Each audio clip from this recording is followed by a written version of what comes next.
Hello dear students, welcome to physics time. हम कर रहे हैं क्लास 11th की physics chapter vector algebra. Last lecture में हमने किया था addition of vectors by head tail method and parallelogram law of vector addition. उस लेक्चर में मैंने समझाया था कि रिजल्टेंट पैरेललोग्राम लॉ से कितना आता है, A square plus B square plus 2ab cos theta under root. और रिजल्टेंट की डायरेक्शन कैसे बताते हैं हम, tan alpha is equal to alpha अगर a के साथ एंगल है, वैसे हमने लास्ट लेक्चर में pq लिया था, बट एनी हाउ अगर a के साथ एंगल है तो a नीचे रखेंगे, b दोनों जगह sin theta upon cos theta. ये समझ आ गया था। फिर इसके नेक्स्ट लेक्चर में मैंने इसके करवाए थे आपको न्यूमेरिकल्स, बहुत अच्छे अच्छे न्यूमेरिकल्स हमने सॉल्व किए थे। आज इससे आगे चलेंगे, बस एक क्वेश्चन करते हैं रिवीजन के लिए। न्यूमेरिकल क्या है, मैं एक डायग्राम दे रही हूँ। फर्स्ट वेक्टर फोर्स है 6 न्यूटन, सेकेंड फोर्स है 8 Newton, angle 60 degree, angle 120 degree. Find resultant. ठीक है, रिजल्टेंट, मैग्नीट्यूड ऑफ रिजल्टेंट। चलो निकालो जल्दी से, वीडियो को पॉज करो और आंसर निकालो। निकाले,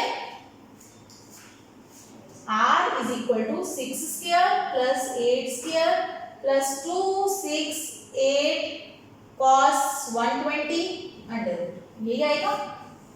6 square 36 84 48 into minus half cut गया, 100 माइनस 48 बन गया 52। यही आंसर आया है, यही आंसर आया है। समझ आ गया? इतना बड़ा क्रॉस क्वेश्चन करोगे, नीट जेईई की अगर तैयारी कर रहे हो तो डेफिनेटली ऑब्जेक्टिव आंसर आएगा। ऑब्जेक्टिव में आपको ये आंसर मिलेगा, आप जल्दी से उसको टिक कर दोगे, है ना? यही करोगे ना? ऐसे नहीं करना बच्चे, ध्यान देना। क्वेश्चन जब भी करते हो, न्यूमेरिकल्स जब भी सॉल्व करते हो, तो हर पॉइंट को देखना होता है हमें। हमारे पास जब मैंने आपको रिजल्टेंट सिखाया था तो बताया था थीटा क्या है, angle between A vector and B vector, या पी और क्यू लिया था, एक ही बात है। इसको रट्टा नहीं मानना कि पी क्यू लेना है, ए बी लेना है, जो मर्जी ले सकते हो आप। थीटा एंगल है दोनों के बीच में। और फिर एक जगह पे मैंने बताया था थीटा एंगल कब लेते हैं, when vectors are joined tail to tail और head to head। दोनों वेक्टर्स की या तो टेल टू टेल ज्वाइन हो या हेड टू हेड ज्वाइन हो। इस केस में क्या है, पहले वेक्टर का हेड है, दूसरे वेक्टर का टेल है, तो 120 is naught angle between two vectors. 120 angle है, लेकिन दोनों वेक्टर्स के बीच में एंगल नहीं बोलना हमने, ठीक है? दोनों भी वेक्टर्स के बीच में एंगल कैसे लेंगे, हम वेक्टर्स की करेंगे, यस, क्या करेंगे वेक्टर्स की, पैरेलल शिफ्टिंग। पढ़ाया था ना, उस वीडियो को देख लेना एक बार। पैरेलल शिफ्टिंग, हम इस वेक्टर को 6 न्यूटन वाले को, देखो पैरेललोग्राम बेटा यहां से भी बन जाएगी, लेकिन पैरेललोग्राम लॉ में क्या होता है, दोनों vectors should start from same point, same point से शुरू होने चाहिए। यहाँ पे सेम पॉइंट से शुरू नहीं हो रहे तो पैरेललोग्राम लॉ वाला फार्मूला नहीं लगेगा, ठीक है? इसके लिए इस वेक्टर को इधर प्रोड्यूस करेंगे, 6 न्यूटन को इधर ले गए, अब पैरेललोग्राम कंप्लीट करेंगे, अब हमारा ये रिजल्टेंट आएगा। तो रिजल्टेंट, ये एंगल कितना है, टोटल 180 होता है, ये 120 है, तो ये एंगल 60 डिग्री हुआ। मतलब अपने केस में अब थीटा कितना लेना है अपने को, 60 डिग्री। और आर क्या होता है, अंडर रूट, वही 6 square 8 square 2 6 8 cos 60 half 36 84 2 into 48 into half cut गया 148 अंडर रूट। ये आंसर है। Got it? समझ आ गया कैसे करना है? ये ध्यान रखना है कि एंगल बिटवीन टू वेक्टर्स कब लेना है आपने, जब वेक्टर्स की टेल से टेल ज्वाइन हो या हेड से हेड ज्वाइन हो, तब जो एंगल बनेगा, कौन सा एंगल, छोटे वाला एंगल, 180 से कम होना चाहिए जो एंगल, ठीक है? तो इस डायग्राम में देखने पे लग रहा था ये 120 एंगल ओके है, पर ये 120 नहीं लेना, आपने दूसरा एंगल लेना है टेल ज्वाइन करके। ठीक है, इसके लिए क्या करेंगे आप हमेशा पैरेलल शिफ्टिंग ऑफ वेक्टर्स। एक वेक्टर को पैरेलल शिफ्ट कर दो तो आपके दोनों के या तो हेड ज्वाइन हो जाएंगे या टेल ज्वाइन हो जाएंगे। अगर ऑलरेडी ज्वाइन है फिर ये स्टेप नहीं करना पैरेलल शिफ्टिंग वाला। समझ आ गया? चलो अब इसके रिलेटेड अच्छे अच्छे न्यूमेरिकल सॉल्व करो अपनी बुक में से, पैरेललोग्राम लॉ से रिलेटेड जितने भी आपको मिलते हैं। जो डाउट्स है वो मुझे मेल करो, हम इसको सॉल्व करेंगे। कि मेरी मेल आईडी ऊपर लिखी हुई है बोर्ड पे फिक्स। ठीक है, ओके। अब आगे चलते हैं। आज का मैं टॉपिक करवाने जा रही हूँ आपको एडिशन ऑफ वेक्टर से ही रिलेटेड है, लेकिन एक और लॉ है पैरेललोग्राम लॉ से हटके, that is triangle law of vector addition.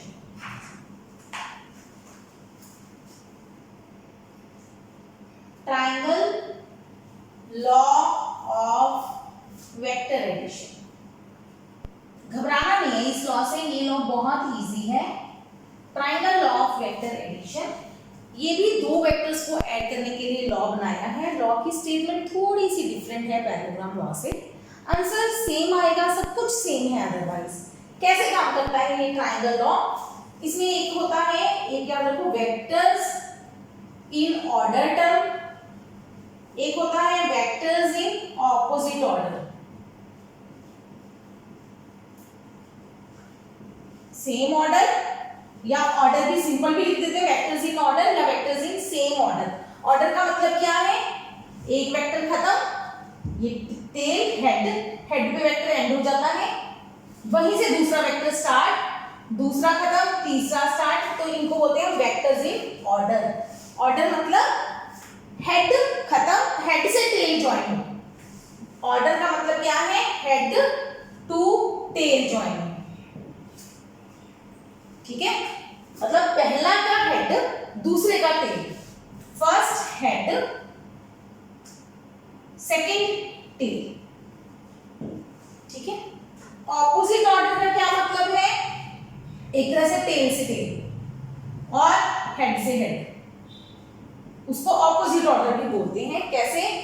मान लो ये वेक्टर है और ये वेक्टर है, ये क्या हो गई? ऑर्डर में, एक ही ऑर्डर में, एक ही डायरेक्शन में जा रहे हैं, मतलब पहले ऐसे गए फिर ऐसे गए, मुड़ गए। अब अगर मैं ऑर्डर बनाऊं तो ये 1 2 3 ऑर्डर बन गया ऐसे। अगर मैं बनाऊं 1 2 और ये, अब ये फर्स्ट वेक्टर है मेरा, सेकंड है, थर्ड है। ध्यान देना, फर्स्ट सेकंड थर्ड दोनों केसेस में पहले का हेड दूसरे की टेल, दूसरे का हेड तीसरे की टेल, तीसरे का हेड पहले की tail. Head to tail joining है, हेड टू टेल ज्वाइनिंग है, तो ये क्या हो गए? ऑर्डर। ऑर्डर कह लो या सेम ऑर्डर कह लो, एक ही मतलब है। ठीक है, वेक्टर्स आर इन ऑर्डर। इसमें देखो, पहले का हेड दूसरे की टेल, दूसरे का हेड तीसरे की टेल नहीं आई, तीसरे की टेल नहीं आई, तो हम क्या कहेंगे? 1 and 2 in order, third in opposite order. पहले ये बात समझ आ गई? ये चीज पहले क्लियर करो कि जब पहला खत्म दूसरा शुरू हो जाए तो हम कहते हैं ऑर्डर में है वेक्टर्स। जब हेड से हेड ज्वाइनिंग हो जाएगी तो हम कहेंगे तीसरा वेक्टर ऑपोजिट ऑर्डर में है। पहली बात ये क्लियर हो गया? Order, same order, opposite order. ठीक, क्योंकि ये ट्रायंगल लॉ में हमने यूज करना है इस कॉन्सेप्ट को, इसीलिए ये पहले समझाया है। हमारा ट्रायंगल लॉ कुछ नहीं कहता, स्टेटमेंट इसकी याद करवाऊंगी आपको, पर पहले समझो क्या है। अगर हमारे पास दो वेक्टर्स हैं ए और बी या पी और क्यू, जैसे उसमें लिए थे, पैरेललोग्राम लॉ में क्या करते हैं हम? इन दोनों वेक्टर्स की पैरेलल शिफ्टिंग करते हैं और उनकी टेल से टेल ज्वाइन करते हैं। यहाँ पे क्या करना है आपको? दोनों वेक्टर्स की पैरेलल शिफ्टिंग करनी है। P को भी पैरेलल ले गए और Q को भी पैरेलल ले गए, but such that they are in order, they are in same order, मतलब हेड टू टेल ज्वाइनिंग करनी है।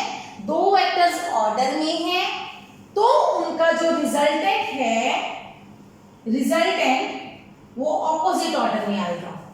देखो, अगर ऑर्डर के हिसाब से चले, पहला दूसरा तीसरा ऐसे आना चाहिए।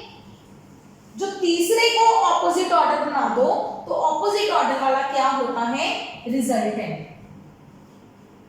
ठीक है, लिखते हैं, स्टेटमेंट क्लियर हो जाएगी। इफ टू वेक्टर्स, ये भी दो वेक्टर्स के लिए ही है, can be represented by two sides of triangle. ध्यान देना, मैंने एडजेसेंट साइड्स नहीं लिखा, पैरेललोग्राम में हमने एडजेसेंट लिखा था क्योंकि पैरेललोग्राम में ऑपोजिट साइड्स भी होती हैं, ट्राइंगल में हर दो साइड्स एडजेसेंट होंगे। If two vectors can be represented by two sides of triangle, कैसे, टेकन इन ऑर्डर, वेक्टर्स को ऑर्डर में लेना है, ये सबसे इंपॉर्टेंट चीज है। If two vectors can be represented by two sides of triangle taken in order, then their resultant is represented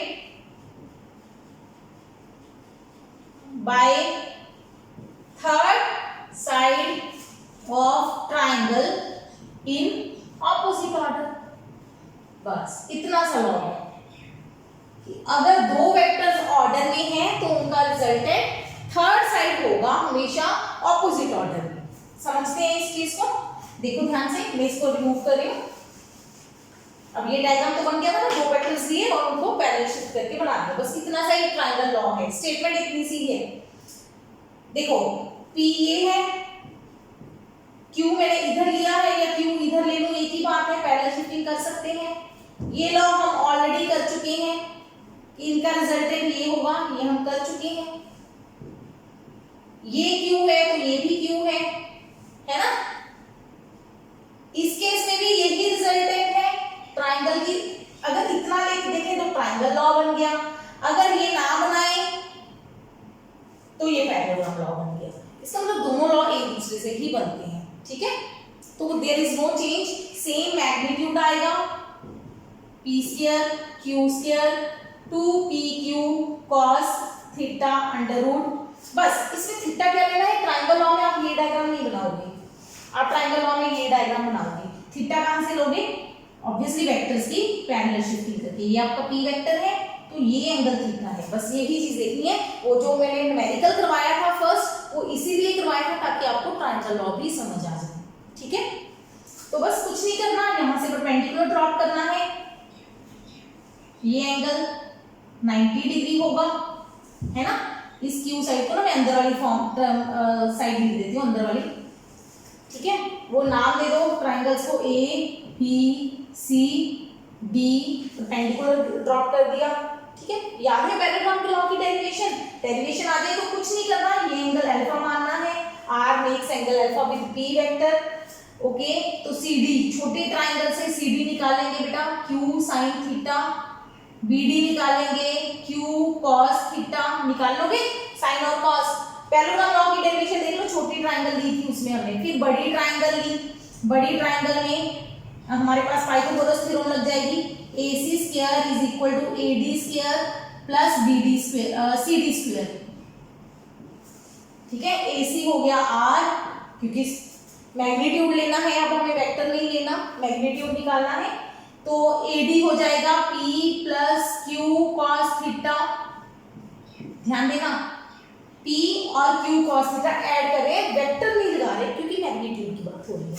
और CD हो गया Q sin theta square, squaring कर दो, खोल दो इसको, तो आपके पास ये आंसर आ जाएगा। ठीक, ऐसे मुझे चाहिए tan अल्फा, tan अल्फा क्या होगा, CD अपॉन AD, CD क्या हुआ Q sin थीटा, AD क्या हुआ P plus Q cos theta.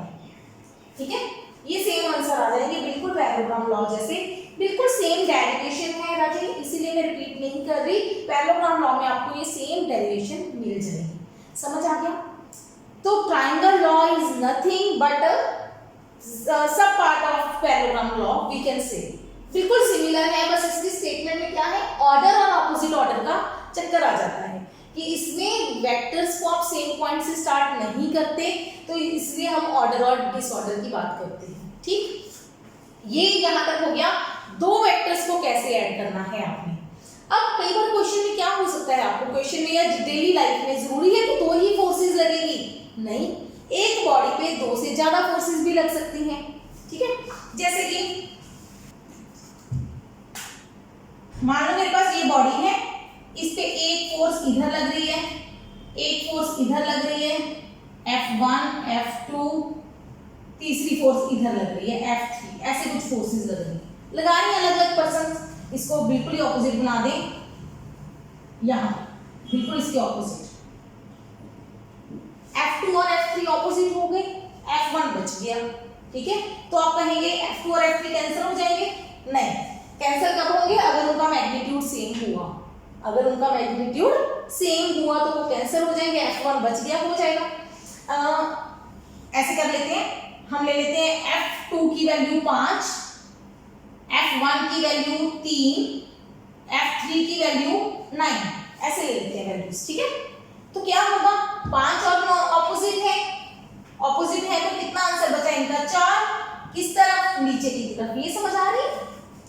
ऐसे समझो इस चीज को, एक बच्चा इस बॉल पे फोर्स लगा रहा है ऊपर की तरफ 5 यूनिट, दूसरा बच्चा नीचे की तरफ फोर्स लगा रहा है 9 यूनिट।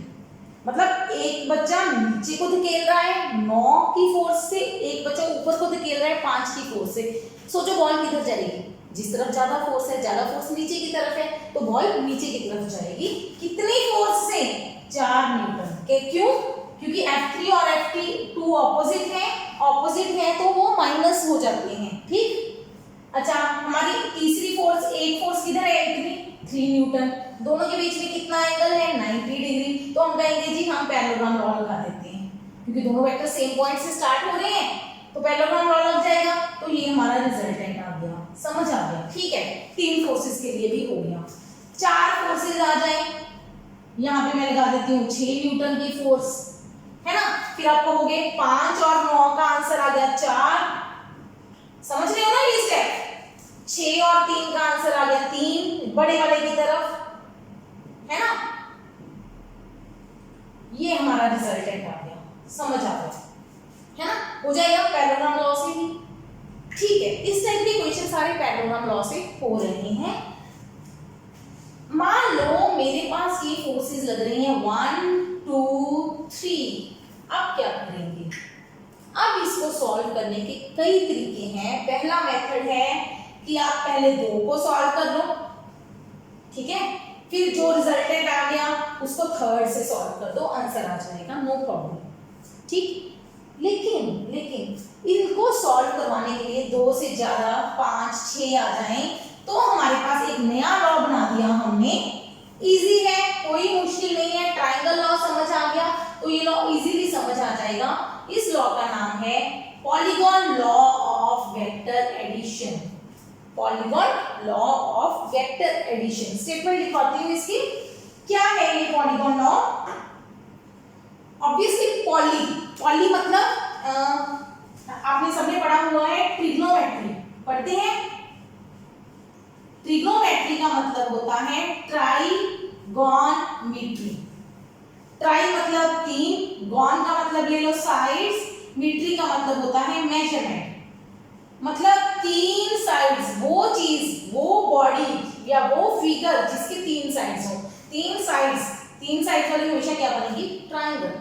तो ट्रायंगल से रिलेटेड स्टडी को हम ट्राइगोनोमेट्री बोलते हैं। ट्रायंगल ट्राइएंगल बोलते हैं तो मतलब 3 एंगल, ट्राइगोन बोल देंगे तो मतलब क्या है? 3 साइड्स। तो पॉलीगॉन क्या हुआ? पॉली का मतलब होता है मैनी, मैनी का मतलब जितनी भी, 5 से ज्यादा, 2 3 4 5 जितनी मर्जी हो। गॉन का मतलब साइड्स, मैनी साइड्स वाली फिगर। मैनी साइड्स में मान लेती हूँ 5 है मेरे पास टोटल। क्या 5 है? एक vector, first, second, third, fourth, fifth. मेरे पास ऐसी सिचुएशन है, कोई बड़ा है वेक्टर, कोई छोटा है, ऐसे बना लेते हैं। कोई बड़ा कोई छोटा, हाँ अलग अलग साइज के बना देते हैं। चलो कुछ डायग्राम बना लिया मैंने, जैसे मर्जी ले लो बेटा, जैसे आपका दिल करे। तो पॉलीगॉन लॉ क्या कहता है, स्टेटमेंट बाद में चेंज करते हैं, समझ लो। ओके, मैंने स्टेटमेंट हटाई नहीं क्योंकि मुझे इसमें सिर्फ 2 वर्ड चेंज करने हैं ट्रायंगल लॉ में, बाकी सारा कुछ हो जाएगा। फर्स्ट वेक्टर सबको पैरेलल शिफ्ट करेंगे। फर्स्ट वेक्टर उतने ही साइज उतने ही मैग्नीट्यूड का बनाना जितना आपने यहाँ पे बनाया है, ऐसे ही पेपर में दिखाना है। 5 वेक्टर्स दिखा दिए पहले मैंने, 5 दिखा दो, 4 दिखा दो, 3 दिखा दो, आपकी मर्जी है, रट्टा नहीं है इसमें कितने। पॉलीगॉन मतलब मैंने कितनी भी दिखा सकते हैं, 2 भी दिखा सकते हैं। 2 दिखाएंगे तो ट्रायंगल लॉ बन जाएगा। दिखाते हैं, पहले फर्स्ट वेक्टर दिखाया, क्या करना है आपको, ऑर्डर लेना है। ऑर्डर में जहां पे पहला खत्म वहां से दूसरा शुरू, उतना ही बड़ा बनाना, बस ये ध्यान रखना। 2 वेक्टर, जहां पे 2 खत्म तीसरा शुरू कर दो उसी डायरेक्शन में। नहीं, 3 मेरा किस तरफ है, थोड़ा सा जितने एंगल पे दिखाया है ना राजीव, कोशिश करना उतने ही पे बनाना, मतलब देखने में ऐसे लगे, एग्जैक्ट मेजर करके बनाने की कोई जरूरत नहीं है। तीसरा खत्म वहां से चौथा शुरू, ठीक, चौथा खत्म वहां पे पांचवा शुरू। ये बन गए 5 वेक्टर। क्या हुआ, एक खुली सी स्ट्रक्चर बन गई। क्या नाम है इसका फिगर का, पेंटागन है ये नहीं। पेंटागन की 5 साइड्स होती हैं, 1 2 3 4 5, 5। क्या ये हेक्सागन है, 6 साइड्स हैं? नहीं, 5 ही लाइंस हैं। तो ये कोई भी फिगर नहीं है, अभी ये पॉलीगॉन भी नहीं है। ध्यान रखना, पॉलीगॉन या ट्राइगॉन स्ट्रक्चर, गॉन स्ट्रक्चर हम कब बोलते हैं, जब वो क्लोज हो जाए, बंद हो जाए। ये भी खुली पॉलीगॉन कह सकते हैं, ओपन पॉलीगॉन है। चलो, इफ, अब इसकी स्टेटमेंट लिखते हैं। If a number of vectors, हमें नहीं पता कितने वेक्टर्स हैं। If a number of vectors can be represented by, हमें नंबर ही नहीं पता, तो हम लिखेंगे by sides of polygon taken in order. हमें नहीं पता कितनी साइड्स बनेंगी, जितने वेक्टर्स होंगे उतनी साइड्स बन जाएंगी। By sides of polygon taken in order, बना दिया हमने एक polygon, open polygon. If a number of vectors can be represented by sides of polygon taken in order, then their resultant is represented by, third side तो होगी नहीं, polygon triangle थोड़ी है, polygon है।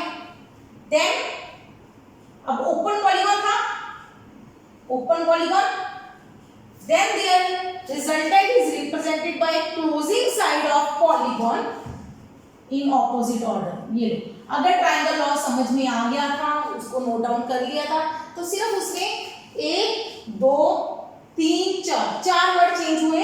ट्रायंगल की जगह पॉलीगॉन आना है, वो तो हमें पता ही है, पॉलीगॉन लॉ है, तो छोड़ देते हैं। तो सिर्फ 2 चेंजेस है, नंबर ऑफ, ठीक है, और क्लोजिंग्स में, बस, और कोई चेंज नहीं है स्टेटमेंट में। क्या है, अब इसको बनाते हैं। 5 वेक्टर को आपने रिप्रेजेंट कर दिया by sides of polygon in order, taken in order, मतलब एक ही ऑर्डर में, पहला खत्म दूसरा शुरू, दूसरा खत्म तीसरा शुरू, तीसरा खत्म चौथा शुरू, चौथा खत्म पांचवा शुरू, बना दिया। अब अगर पॉलीगॉन पूरी बनाते हैं हम, यहां से नीचे आते, ये ऑर्डर बन जाता, ऑर्डर में है, सारा कुछ ऑर्डर में है। लेकिन आपने करना क्या है, जो लास्ट वेक्टर बनाना है, क्लोजिंग साइड बनानी है ताकि पॉलीगॉन बंद हो जाए, तो लास्ट वेक्टर को ऑपोजिट ऑर्डर में बना दो। लास्ट वेक्टर को, क्लोजिंग साइड को ऑपोजिट ऑर्डर में बना दो, तो वो आपका क्या होगा, रिजल्टेंट। कितना इजी निकल गया, 5 को सॉल्व करने के लिए सिर्फ इतना सा रिजल्टेंट मिल गया आपको, ठीक है। तो ये है हमारा polygon law of vector addition, ठीक है। कुछ भी नहीं करना, आपको जितनी साइड्स दी हैं उनका एक पॉलीगॉन ड्रॉ करो, पॉलीगॉन बनाया, और उसका एंड साइड जो होगी वो होगा रिजल्टेंट, ठीक। यही लॉ ट्रायंगल लॉ में भी यही है बेटा, आपके पास सिर्फ 2 ही साइड्स होती हैं, वहां पे आपने 2 साइड्स का बनाया पॉलीगॉन, बिल्कुल बनाया जी, है ना, 2 का पॉलीगॉन बनाया। अब इसको बंद करना है, तीसरी साइड बनानी पड़ेगी। 2 से तो बंद स्ट्रक्चर बनती नहीं ना कभी भी, 2 तो हमेशा खुली स्ट्रक्चर बनेगी। मिनिमम क्लोज करने के लिए कितनी साइड चाहिए आपको, 3 साइड्स। तो तीसरी साइड क्या करेंगे, बंद ऐसे होनी थी, ऑपोजिट ऑर्डर में ले लो, तो बन गया हमारा triangle law. Triangle law polygon law का छोटा लॉ है, सिर्फ दो साइड वेक्टर्स के लिए, ये पॉलीगॉन मैनी वेक्टर्स के लिए आ गया। समझ आ गया, क्लियर हो गया होगा ना। तो बस ये रिजल्ट हमारा होता है, जितनी भी फोर्सेस लगेंगी। अच्छा, ये रट्टा नहीं मारना कि 1 के बाद 2 ही लगाना है, जैसे मर्जी लगा लो, घर से करके देखना। नो डाउट वो स्ट्रक्चर आपकी अजीब सी बन जाएगी, कुछ ऐसे देखो, 1 के बाद मैंने 3 लगा दिया, 3 के बाद मैंने 2 लगा दिया, फिर मैंने 5 लगा दिया, फिर मैंने 4 लगा दिया, 5 ऐसे है, मतलब 4 ऐसे आएगा। रिजल्टेंट फिर भी यही आएगा, मतलब जैसे मर्जी बना लो, रिजल्टेंट हर केस में क्या आएगा, सेम। मतलब किसी के साथ कोई भी वेक्टर अटैच करते जाओ, सबको एक ऑर्डर में लेना है, ये ध्यान रखना, सबको ऑर्डर में लेना है। तो जो लास्ट वेक्टर होगा वो ऑपोजिट ऑर्डर में लेके आपको क्या बताएगा, रिजल्टेंट ऑफ मेनी वेक्टर्स। समझ आ गया लो, इसको नोट कर लो, इसको समझ लो।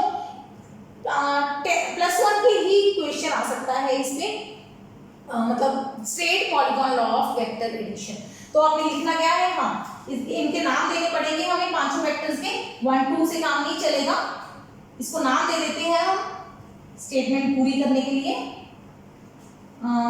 A B C D E, तो हमारा जो रिजल्टेंट है वेक्टर वो क्या होगा, A plus B plus C plus D plus E, क्योंकि वेक्टर एडिशन ही होती है, वेक्टर्स टोटल वेक्टर्स ऐड करके इतना सा रिजल्टेंट बना, क्योंकि कुछ वेक्टर्स ऐड होंगे, कुछ सब्ट्रैक्ट होंगे, तो आंसर हमारा ये आ जाएगा। अब इसका मैग्नीट्यूड और डायरेक्शन कैसे निकालने हैं वो पॉलीगॉन लॉ ने हमें नहीं बताया। अब इसका मैग्नीट्यूड और डायरेक्शन हम नेक्स्ट पार्ट में करेंगे, जब हम वेक्टर्स की रेजोल्यूशन सीखेंगे। या तो हम वहां से सीखेंगे, वहां से इजी निकल जाएगा, या आप वही तरीका लगाओगे, पहले 2 का रिजल्टेंट निकाल लो, A और B का, वो क्या आ जाएगा, C नाम दे सकते हैं हम, इनके नाम दे देते हैं अलग अलग। देखो राजे, A और B ट्राइंगल बन गए, तो ये उसका रिजल्टेंट हो गया, इसको नाम दे देते हैं हम R1, पहला रिजल्टेंट। तो R1 क्या है, A प्लस B। समझ आ रहा है। अब मैं A और B को भूल जाती हूँ, मैं कहती हूँ A और B को मिटा दो, मिटा दे, कंफ्यूज तो नहीं हो गए, A और B को मिटा दो। अब हमारे पास R1 और C बचा। अब यहाँ पे मैं फिर से ट्राइंगल करूं, R1 और C ऑर्डर में है, तो तीसरा ऑपोजिट ऑर्डर में ले लो R2, तो मेरे पास R2 क्या होएगा, R1 प्लस C। समझ आ रहा है, ये ट्राइंगल लॉ लग गया जी, R1 और C ऑर्डर में, R2 ऑपोजिट ऑर्डर में, तो बन गया हमारा सेकंड रिजल्ट है। अब इन दोनों को मिटा दो, हम मेरे पास R1 आ गया, R2 आ गया, R2 और D फिर से ऑर्डर में आ गए, हर बार यही कुछ होता रहेगा, R2 और D ऑर्डर में आ गए, तो इसको मैं बोल देती हूँ R3। अब R3 क्या होगा, R2 प्लस D, है ना, ठीक। अब इसको भी मिटा देते हैं, जो आता जाएगा उसको सॉल्व छोड़ते जाएंगे। अब R3 और D फिर से ऑर्डर में है, तो R क्या होगा, R3 plus D plus E, R3 और E ऑर्डर में है, यहां तक समझ आ गया। अब R3 की वैल्यू पुट करो राजे, R3 की, R टोटल R निकालना है आपको, R3 R2 प्लस D कर देते हैं ये। अब हमारे पास लास्ट में R बचा, R3 प्लस E, R3 की वैल्यू पुट कर दो, R2 प्लस D, R2 की वैल्यू पुट कर दो, R1 प्लस C, R1 की वैल्यू पुट कर दो, A प्लस B, तो बन गया ना टोटल रिजल्टेंट, सब A B C D E का सम। दिस इज पॉलीगॉन लॉ, यही हमारा पॉलीगॉन लॉ है, ठीक है। इतनी डिटेल समझा दी है, करने की कोई ज्यादा इतनी इंपॉर्टेंट नहीं है कि आपको इसको नोट करना है, ठीक है, समझ आ गया। ये पॉलीगॉन लॉ की स्टेटमेंट ही पेपर में पूछी जाती है +1 के सिलेबस में, ठीक। चलो, पॉलीगॉन लॉ के बाद हम करते हैं properties of addition of vectors.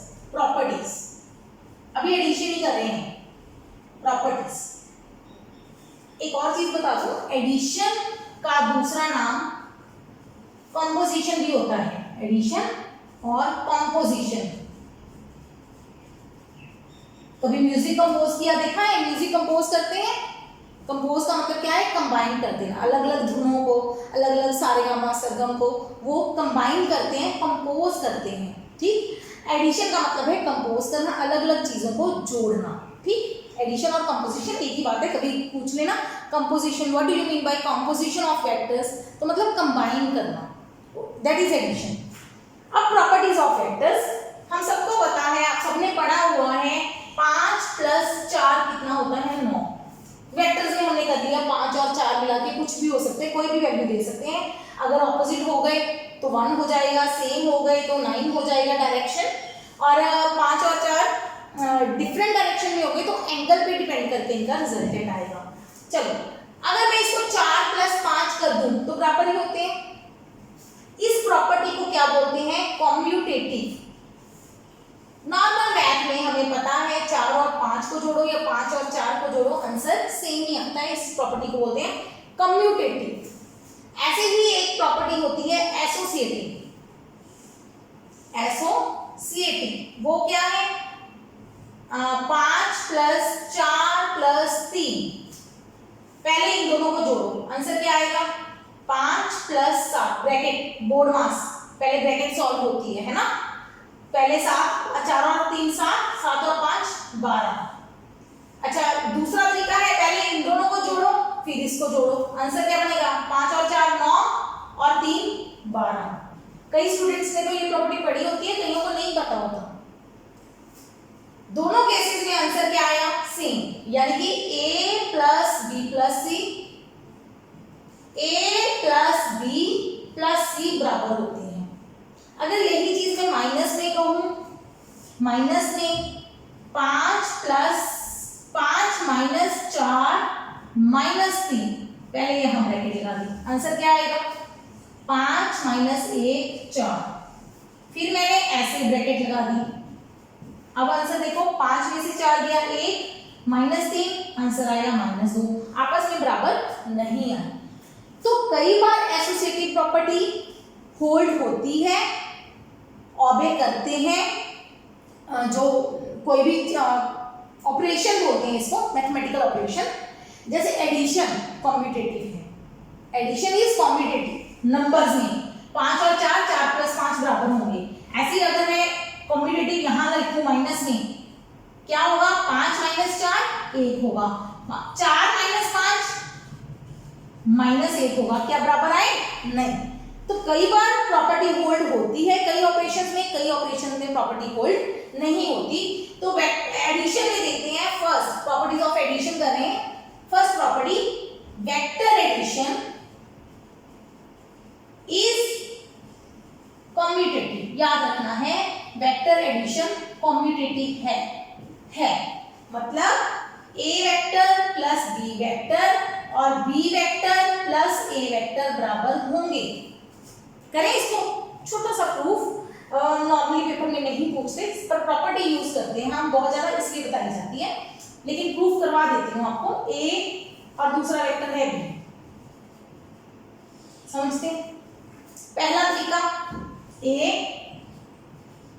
Parabola law लगाएंगे तो ट्रायंगल लॉ लगाएंगे, अभी नया नया सीखा ट्रायंगल लॉ लगाते हैं, जहां पे a खत्म वहां से b शुरू। लेंथ बेटा ध्यान रखना, ये ध्यान रखना बहुत ज्यादा, भी लेंथ उतनी ही बनाना। तो ये मेरा रिजल्टेंट आएगा ऑपोजिट ऑर्डर वाला r, है ना? ये r क्या होगा? a vector plus b vector. समझ आ रहा है? पहला और दूसरा, तीसरा ऑपोजिट ऑर्डर वाला रिजल्ट है। ये तो क्लियर है। ट्रायंगल उल्टा चलते हैं, उल्टा चलते हैं, उल्टा चलते हैं, पहले b बनाते हैं, ये पहले b बनाते हैं, ठीक है, फिर इसके यहाँ पे ये a बनाते हैं। अब ये b पहला वेक्टर है, a दूसरा वेक्टर है, तो और दो ट्रायंगल बन रही है ऑर्डर में, तीसरा ऑपोजिट ऑर्डर नहीं, ये सेम ऑर्डर है, ऑपोजिट ऑर्डर जाना है तो ऐसे जाएंगे, वो देखो ना, वही रूल, हेड टू टेल है ऑर्डर, हेड टू हेड बन गया ऑपोजिट ऑर्डर, ठीक। अब ये तीसरा मेरा क्या होगा? रिजल्टेंट, जो कि होगा b प्लस a। ध्यान से देखो, दोनों वेक्टर्स मैग्नीट्यूड भी सेम है, डायरेक्शन भी सेम है। इसको ऐसे नहीं बनाते, इसको ऐसे बनाते हैं डायग्राम को। एक्चुअली मैंने समझा के दिखाया है बी। तो ये हमारा फर्स्ट रिजल्टेंट है R1 जो कि है a plus B. Very important, vector नहीं भूलना। वेक्टर भूल गए गलत हो जाएगा आपका। ठीक, अगर वेक्टर नहीं लगाओगे तो वो मैग्नीट्यूड बन जाएगा और आपका आंसर गलत हो जाएगा। अच्छा, फिर इसी डायग्राम को ऐसे दिखाते हैं। पहले बी बना देते हैं यहाँ पे, फिर ए बना देते हैं। तो हमारा ये दूसरा रिजल्टेंट आ गया R2 बी प्लस ए। वही ट्राइंगल बनेगी क्योंकि पैरेललोग्राम बन गई टोटल, तो दोनों ट्राइंगल्स बिल्कुल सेम होंगी। पैरेललोग्राम की अगर आप सेंटर से हाफ कर देते हो तो दोनों ट्राइंगल्स बिल्कुल सेम होती हैं एक दूसरे के ऊपर। क्या बोलते हैं उसको? कॉरेस्पॉन्डिंग, क्या बोलते हैं उसको? Congruent triangles. Yes, congruent triangles. केवल नाम दिमाग से निकल जाता है। कॉन्ग्रुएंट ट्राइंगल्स हो गए ये दोनों। ठीक है ना? चलो, अब हमें पता है R1 और R2 सेम ही वेक्टर है, तो इसका मतलब R1 बराबर R2। इसका मतलब A vector plus B vector is equal to B vector plus A vector. इसका मतलब वेक्टर एडिशन इज कम्यूटेटिव। ठीक, इसके बाद अब आ गया समझ? चलिए सेकंड प्रॉपर्टी करते हैं।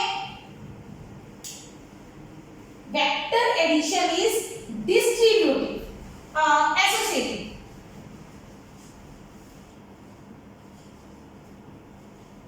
चलिए अब सेकंड प्रॉपर्टी करते हैं। Vector addition is associative. ये भी है, वेक्टर के एडिशन में एसोसिएशन प्रॉपर्टी लगती है। मतलब A B C is equal to A B और सी। एसोसिएटिव में तीन वेक्टर्स चाहिए होते हैं। ठीक है, अब कहेंगे ये तो सिंपल मैथ वाला काम हो गया। मैथ से डिफरेंट आएगा वेक्टर्स में, तभी वेक्टर अलजेब्रा अलग से पढ़ाया जाता है। एक तो हम देख ही चुके हैं कि सिंपल एडिशन नहीं होती इसमें, लेकिन इसमें कुछ प्रॉपर्टीज होल्ड करेंगी। जैसे कि मैथ में अभी आगे चलेंगे, 5 गुना 4 और 4 गुना 5 बराबर होते हैं, है ना? फिजिक्स में हम पढ़ेंगे ये बराबर नहीं होते। वेक्टर्स में ये बराबर नहीं होंगे, तो इसलिए कुछ प्रॉपर्टीज डिफरेंट है जो होल्ड करती हैं, वो आपको याद करवाई जाती है। इसको प्रूव करें, बना लेते हैं तीन वेक्टर्स। ए वेक्टर मेरा हमेशा एक्स एक्सिस होता है, बी और सी, ये तीन बना दिए। पॉलीगॉन ड्रॉ बनाएंगे? नहीं, दो वेक्टर्स को ऐड कर रहे हैं तो हम ट्राइंगल ड्रॉ ही लगाएंगे। चलो पहले बनाते हैं। मुझे बी और सी को ऐड करना है, ए को छोड़ना है। ए छोड़ा, बी बनाया, सी बनाया। पहले बी और सी को जोड़ेंगे। क्या बनेगा बी और सी का जोड़? बी और सी ऑर्डर में, तो ये इनका रिजल्टेंट हुआ ऑपोजिट ऑर्डर में।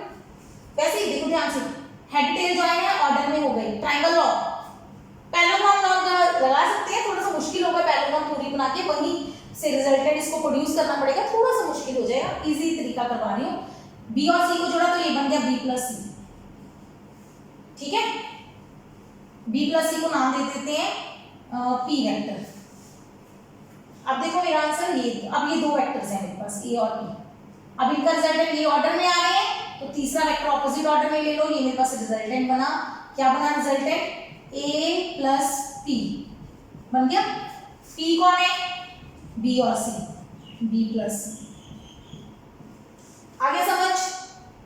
पॉलीगॉन लॉ भी तो लगी है ना राजे, तीन ऑर्डर में है, चौथा ऑपोजिट ऑर्डर में, तो बन गया रिजल्टेंट। ठीक है, ये तो हो गया पहला तरीका। अब हमने दूसरा तरीका क्या करना है? ए और बी को ऐड करना है। तो इसी डायग्राम को मैं चेंज कर रही हूँ। वीडियो पॉज करके या वापस जाके दोबारा नोट कर लेना डायग्राम। मैं इसको रिमूव कर देती हूँ। अब मुझे पहले किसको ऐड करना है? ए और बी को। ए बी ऑर्डर में है, तीसरा वेक्टर ऑपोजिट ऑर्डर में बना दो, हेड हेड ज्वाइन कर दो, तो ये मेरा क्यू वेक्टर हो गया। अब क्यू कौन है? ए प्लस बी। ठीक है, अब Q और C किसमें हो गए? ऑर्डर में, Q और C, तो ये मेरा रिजल्टेंट हुआ R डैश। क्या ये पहले जैसा सेम वेक्टर नहीं है? बिल्कुल सेम वेक्टर है। तो R डैश क्या है? Q plus C। Q कौन है? A plus B plus C। तो R वेक्टर, क्योंकि r डैश सेम है, सेम मैग्नीट्यूड सेम डायरेक्शन, तो वेक्टर्स इक्वल होते हैं।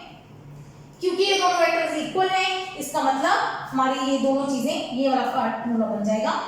इसका मतलब a और b और c, चाहे पहले b और c को जोड़ दो, चाहे पहले a और b को जोड़ दो, फिर c जोड़ दो, आंसर क्या आएगा? सेम। आई होप यहां तक क्लियर हो गया। ये हो गई हमारी प्रॉपर्टीज ऑफ वेक्टर। कॉम्यूटेटिव और एसोसिएटिव दो ही प्रॉपर्टीज ज्यादा इंपॉर्टेंट है, बाकी प्रॉपर्टीज आगे धीरे धीरे करेंगे किसी और चीजों में। या ये क्लियर हो गया? तो ये प्रॉपर्टी सिर्फ क्वेश्चन छोटे पूछ सकते हैं, एमसीक्यूज भी आ सकता है कि इनमें से वेक्टर्स की कौन सी प्रॉपर्टी एडिशन में होल्ड होती है, कौन सी सब्ट्रैक्शन में होल्ड होती है, या कौन सी होल्ड नहीं होती। तो स्टूडेंट्स यहाँ पे हम एडिशन ऑफ वेक्टर्स कंप्लीट करते हैं। नेक्स्ट लेक्चर में हम करेंगे सब्ट्रैक्शन ऑफ वेक्टर्स। अगर आप मेरे चैनल पे नए हैं तो सब्सक्राइब कीजिए चैनल को। Keep watching, keep learning, take care.